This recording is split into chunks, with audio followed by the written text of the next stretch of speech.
And the first thing I found was something called Residual Hauntings. Whenever I find myself explaining what wartime stories is to someone, I usually start by saying that we tell unusual military stories, because then that kind of covers the gambit between just conventionally unusual and then paranormal unusual. But when I start providing examples, it seems like these kinds of stories, the strange things that soldiers and Marines report seeing in Iraq and Afghanistan, always come to mind first.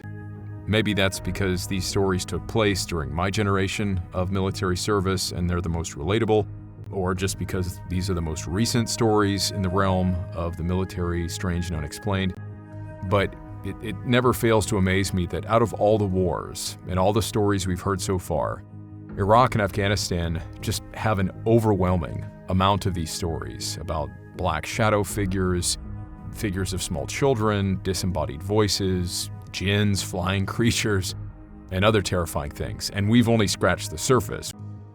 So why do we think this is? It's enough to make me want to find out what somebody's explanation would be. And the first thing I found was something called Residual Hauntings.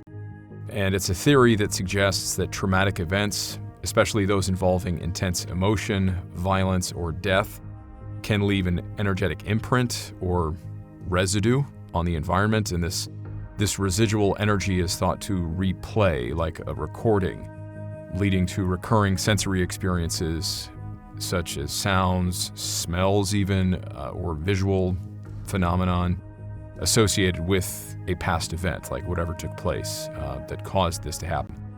Now, this theory is basically a replacement for the existence of actual spirits. So for the more practical people, this is the scientific answer to hauntings.